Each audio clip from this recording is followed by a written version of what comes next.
ako, ang call ko dun sa kabinete, tapusin yung kabinete ng mas mabilis, at yung GOCC, kasi parang nagiging witch hunt eh.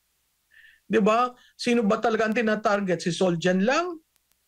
Yung mga ganyan. Kaya nakakabahala kasi instead of trying to unite, which is a badly used term, but coming from that election, we're entering another divisive chapter.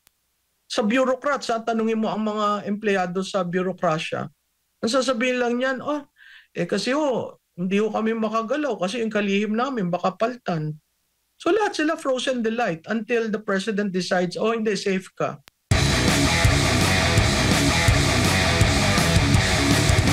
Ano pong mga undercurrents ang nakikita po ninyo sa mga panahon ngayon, especially after the elections at papunta sa 2028 presidential race na naman, isa na namang highly divisive political na magaganap?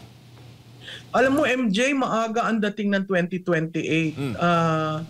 Katatapos lang ng election, May 13, lahat ang forecast, lahat ang gusto ng prediction, lahat ng tinatanong tungkol sa 2028.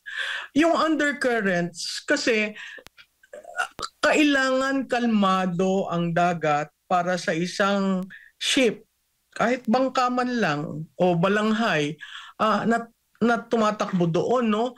Kung ang undercurrents hindi mo sinesettle, forever yang lalabas at lalabas. Na-mention ko nga doon, ang EDSA, nagsimula lang yan undercurrents, hindi pinansin, pumutok. 'Di ba? Yung EDSA noong 1986. Yung mga coup, undercurrents rin yan. Itong kaninang umaga, nagising tayo sa statement ni Chief AFP. Halatang-halata mo may undercurrent doon sa institusyon na yon, no?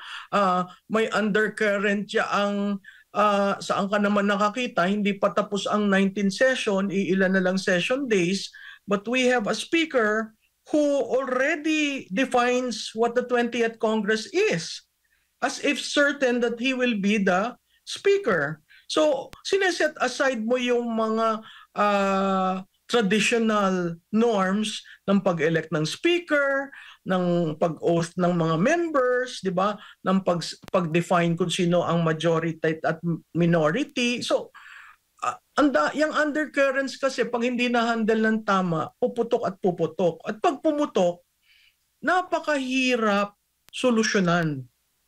Kasi that would mean the people have already given up. Na ayaw natin yan kasi ang Pilipino hindi na rin natuwa sa EDSA, 'di ba? 36 years of what? Restore lang ang political, but the economic elites are still the same.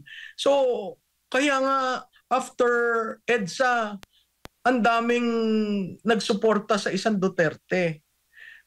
So babalik na naman ba tayo dyan? Makikita natin dun sa pagkapanalo 552. Ano ba yung 552? Parang kung hindi mo titingnan yung personalities, parang stalemate, pero nakabalik yung dilawan, pinklawan na 2. So kung babalasahin mo yung 552, parang dyan manggagaling yung 2028. So may impeachment ka, merong galawan na ganyan, merong kang ICC, meanwhile ang ekonomiya natin hindi umaandar, tapos ang bureaucracia natin parang hesitant ang mga career officials to do their thing kasi you have a president who just called for the resignation of everyone. Kung ganun, kunyari nag-submit si MJ ng resignation, sinong pipirma ng lahat ng transaksyon? Kunyari may procurement na hold yun dahil sandali lang, nag-resign na ako, hindi ko alam kung hanggang saan. Ang daming, in terms of public administration, ang daming nakalimbo ang mga bagay-bagay na siyempre yung kalihim ng ahensya, medyo sandali lang, gagalaw ba ako? Ako ba andito?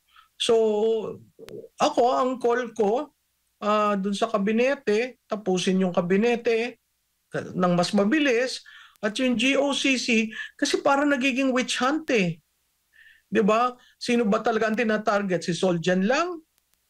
Yung mga ganyan. Kaya nakakabahala kasi instead of trying to unite, which is a badly used term, but coming from that election, we're entering another divisive chapter. Sa bureaucrats, tanungin mo ang mga empleyado sa bureaucracia, ang sasabihin lang niyan, kasi hindi kami makagalaw kasi yung kalihim namin baka paltan. So lahat sila frozen the light until the president decides, hindi, safe ka. Po ma'am, isa po sa mga malaking undercurrent na napansin is yung local absentee voting, yung resulta nun ma'am. Can you expound on that? Alam mo yan local absentee voting, hindi ko alam kung yan ang reaction ni Bronner, no? Pero diyan sa local absentee voting, parang 54,000 yata ang nag-register, 51,000 voted. At from rank 1 to 9, I understand, are all Duterte 10.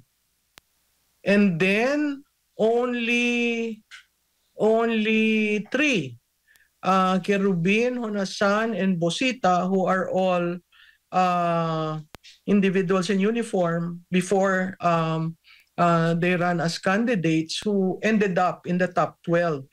The highest alyansa was nowhere in the top 12. I think rank 15 yata or 16 si Senator Lacson. So what does that mean? Ang local absentee voting ay composed of military, police, media, at saka certain government officials who cannot vote on that day and wanted to avail of local absentee voting. Doon makikita natin, kung yun lang ang pag-aaralan natin, that is a very alarming development, and that is a major undercurrent. Because kaya nga unti-unting may lumalabas, may isang pulis yata na nagsabi, hindi porke in-increase mo yung aming base pay, ang loyalty namin sa inyo.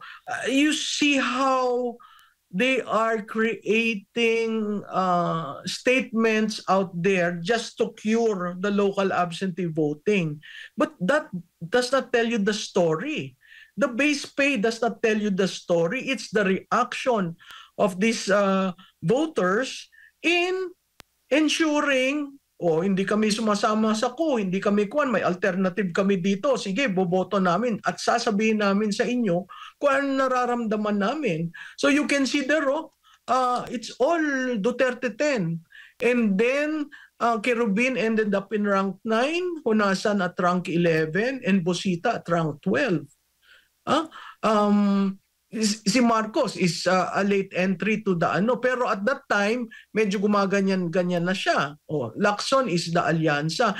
Imagine Willie Ong na wala na nag-withdraw, still got. So these are all how shall I call it, protest votes coming from men in uniform. That is telling.